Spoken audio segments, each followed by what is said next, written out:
네, 말씀 한번 띄워주시겠어요? 네, 오늘 말씀입니다. 한번 읽어볼까요? 시작.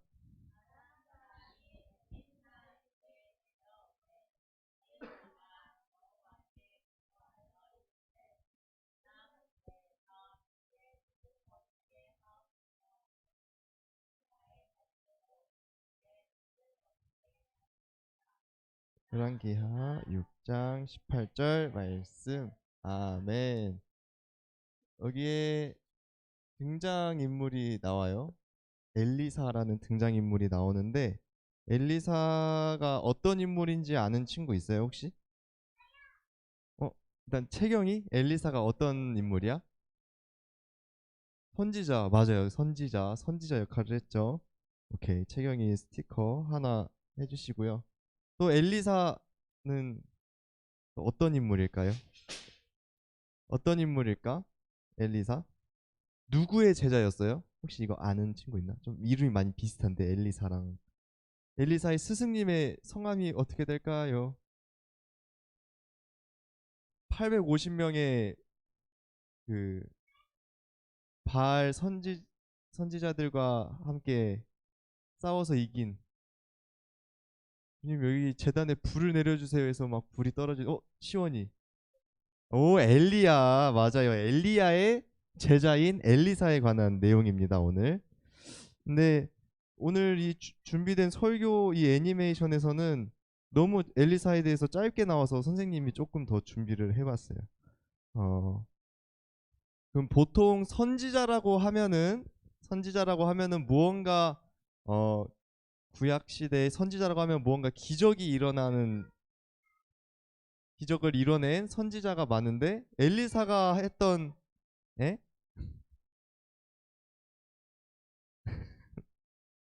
아무튼 네 엘리사가 이뤄낸 그 기적 중에 여러 가지 일이 있어요. 혹시 맞춰볼 수 있는 친구가 있을까요? 오 채경이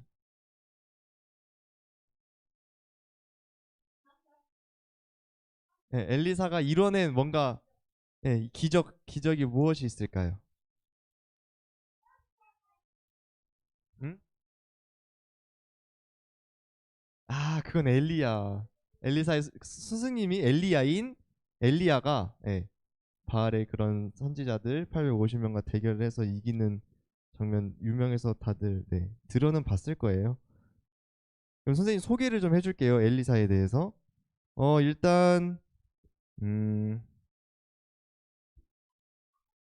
여리고라는 지역에 어떠한 샘이 있는데 이 여리고라는 지역은 이 샘물에 의해서 그 땅이 비옥하게 되고 그 물로 사람들이 잘 살았다고 해요. 근데 어느 날 이 샘물이 엄청 어떠한 이유로 오염이 된 거야. 그래서 엘리사가 하나님께 기도를 하고 이 샘물을 맑게 하는 그런 기적도 일어났었고, 그리고 그 과부의 기름 그릇, 너가 그러니까 과부가 이제 남편이 죽었어요. 죽으니까 이제 빚쟁이들이 딱 쫓아와서 너 그럼 돈 갚을 능력이 안 되니까 네 아들 두 명을 내가 종으로 데려가야겠다 해서 데려가려고 하길래 이 과부가 너무 이 뭐라 해야 돼요. 아무튼 마음이 너무 아파서 엘리사를 찾아갔대요. 그래서 엘리사가 그러면은 네가 최대한 준비할 수 있는 그릇을 다 준비해라.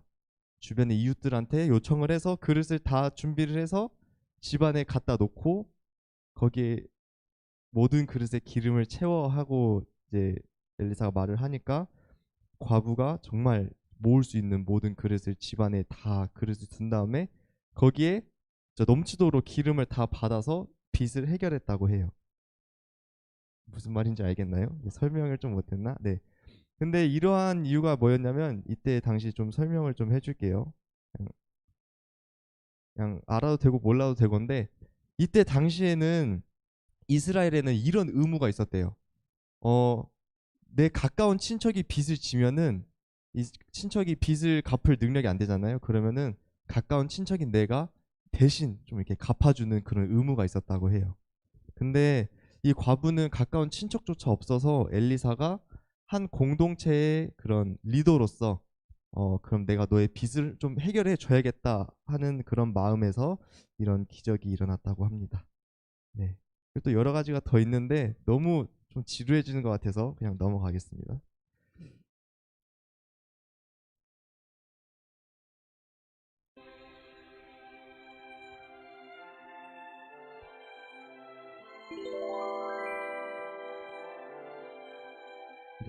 혹시 화면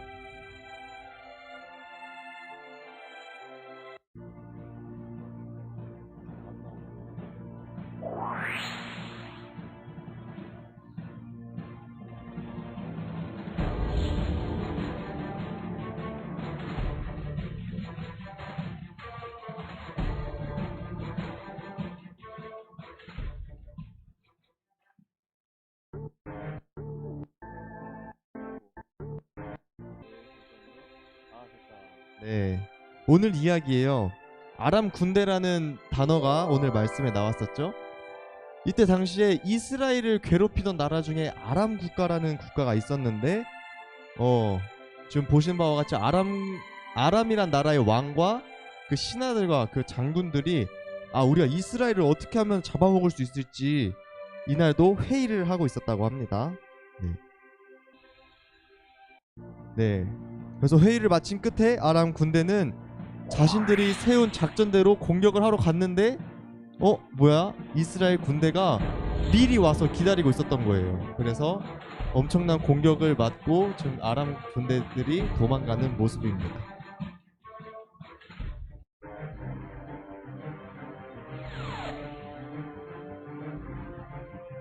네, 그래서 아마 한 두세 번 정도는 아마 네, 저렇게 이스라엘 군대가 미리 와서 기다리고 있어서 아람 군대가 몇 번을 패한 거예요. 그래서 아람 국가의 왕이 화가 너무 났겠죠. 그래서 우리가 이렇게 비밀스럽게 회의를 하고 작전을 짜는데 저 사람들이 이스라엘이 어떻게 알고 저렇게 매복을 하고 있을까?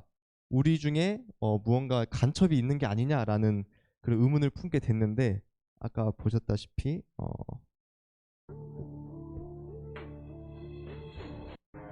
아까 네, 보면은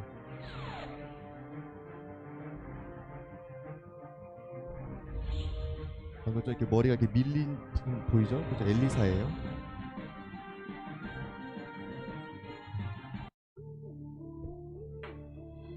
네, 그래서 아무튼 그 아람 왕이 우리가 저렇게 계속 패배를 하는데 우리 중에 진짜 뭔가 이스라엘과 내통을 하는 자가 있는 게 아닐까 하고 그 간첩을 잡으려고 고심하고 있는데 그때 한 사람이 와서 이런 말을 합니다.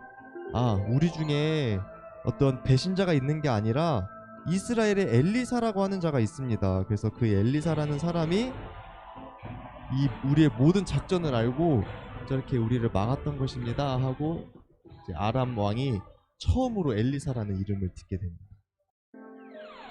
야, 그럼 그게 사실이면은 엘리사부터 잡으면 되겠구나 해서 이 왕이 엄청난 군대를 이끌고 엘리사 선지자가 살고 있는 이 도단 성으로 엄청난 군대를 끌고 이제 엘리사를 잡으러 갑니다. 무섭죠? 그래서 엘리사의 종이 아침에 잠깐 성 밖에 좀 정찰을 해볼까 하고 딱 봤는데 어때요? 군대가 엄청 많아서 황급히 엘리사를 찾아가서 주인님 어떻게 하면 좋겠습니까? 라면서 이제 엘리사에게 보고를 하는 장면입니다. 근데 엘리사 표정이 어때요? 저렇게 많은 군대가 왔다는 소식을 듣고도 덤덤한 것 같아요. 그래? 왔는데 뭐 어때? 약간 이런 표정이죠. 똑같아요. 저 군대를 눈앞에 두고도 웃는 엘리사. 그래서 엘리사가 두려워하지 말아라. 우리를 위해 싸우는 군대는 저 군대보다 더 강하다. 우리를 위해 싸우는 군대가 있다고 엘리사는 지금 말을 하고 있습니다. 그래서 종은 이해를 할 수 없었죠. 우리 성에는 저만한 군대가 없는데 엘리사 선지자가 무슨 말을 하는 거지라고 지금 의문을 품고 있는데 이제 엘리사가 기도를 해서 여호와여 내 종의 눈을 열어주셔서 보게 하옵소서 하니까 종의 눈이 떠지고 이런 장면들이 보이기 시작하는 거예요.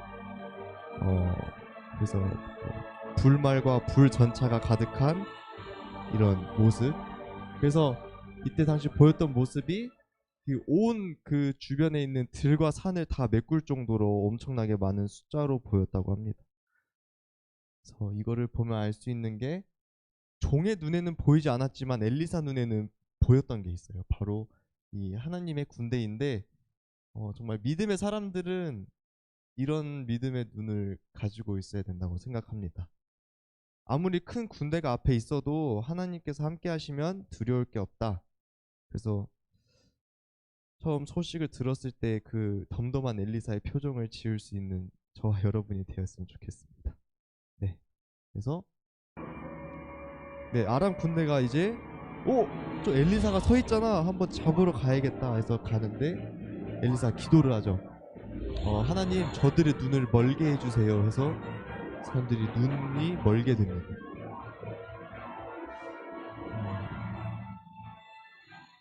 네, 일단 넘어갈게요.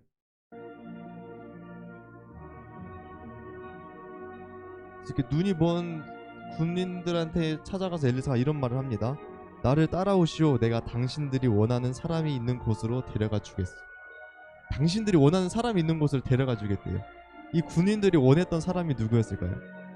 엘리사가 원래 자기인데 나 아닌 척하고 이제 어디로 데려가려는 모습이에요. 근데 실제로 이렇게 눈이 진짜 이렇게 엘리사가 이런 기도를 해요. 아까 성 위에서 이 군대를 바라보고 여호와여 저들의 눈을 멀게 하여 주옵소서라고 했는데 이때 당시에 이렇게 진짜 이렇게 막 눈이 멀었던 게 아니라 판단력이 흐려지게 했다고 합니다. 지금 이게 네, 글자 그대로 이렇게 나왔는데 판단력을 흐리게 해서 엘리사가 찾아가가지고 내가 당신들이 원하는 사람이 어디 있는 줄 알아. 이 성 아니고 다른 곳이야 하고 이제 사람들의 판단력이 흐려져서 엘리사를 보고도 아무것도 못하게끔. 그래서 엘리사가 앞장서서 이렇게 모두 따라갔다고 합니다. 네, 다 따라갔대요. 네, 그래서 사마리아로 갔습니다. 이제 엘리사가 있던 곳이 도담성인가 그렇고 이제 사마리아까지 가는데 이 거리가 16km 정도가 된대요. 그래서 이 16km 정도를 엘리사가 앞장서서 이 많은 군대를 데리고 가려면은 이 눈이 멀었다는 뜻이 진짜 이 앞이 가려진 이 눈이 멀었다는 게 아니라 판단력이 흐려진 상태였을 것이다. 그래서 하나님께 기도를 하고 사람들이 이제 판단력이 흐려지고 아무것도 분별할 수 없는 상태의 군인들이 처음 보는 이 빡빡이 아저씨를 따라서 16km를 걸어갔다는 거예요. 사마리아 성으로. 네, 다음 넘어갈게요. 그래서 이제 이 사마리아 성에 도착한 후에 엘리사가 다시 기도를 합니다. 다시 이들의 눈이 떠지게 하여 주옵소서. 그러니까 지금 어떤 상황이에요? 이들은 지금 적진 한가운데 있는 거예요. 그래서 이스라엘의 그 사마리아 성 안에 저렇게 갇혀 있는 모습 모두 겁먹었겠죠. 그래서 이 이스라엘 왕이 엘리사에게 물어요. 제가 저들을 죽여도 되겠습니까? 하고 물어보니까 엘리사가 죽이지 마십시오. 저 사람들은 왕의 칼과 활로 사로잡은 것이 아니지 않습니까? 그들에게 먹을 것과 물을 주어서 먹고 마시게 한 다음에 그들의 주인에게 돌려보내 주십시오. 이때 엘리사는 이제 이 아람 국가의 군인들을 손님처럼 접대하라는 말을 합니다. 근데 그 이유가 뭐냐면은 저 사람들을 사로잡은 것은 왕의 칼과 활이 아닌 하나님의 능력으로 사로잡은 것이기 때문에 저들의 생명을 우리가 어떻게 할 수가 없다. 그러니까 오히려 우리가 저들에게 베풀자 해서 손님처럼 접대를 받아요. 적진 한가운데에서 이스라엘의 수도에서 저렇게 먹고 마신 다음에 다시 안전하게 빠져나가는 아람 국가의 군인들의 모습입니다. 그래서 이 다음부터는 다시는 이스라엘로 쳐들어오지 않았대요. 네, 이런 해피엔딩입니다. 네. 그래서 네, 하나님의 사람은 이런 오늘 엘리사가 아람 군대를 이렇게 대했을 때, 아람 군대를 상대했을 때의 모습을 좀 보여야 된다고 오늘 이 설교의 말씀은 말하고 있습니다. 여러분들 혹시 방금 아까 나왔던 그 수많은 아람 군대가 눈앞에 닥쳤을 때, 여러분들이 엄청난 어려움이 눈앞에 있을 때 엘리사처럼 정말 담담하게 아무렇지도 않게 주님께서 우리를 지키신다라는 그런 믿음을 가지고 살아갔으면 좋겠습니다. 아멘. 네. 네, 이것으로 오늘 설교는 마치도록 하겠습니다.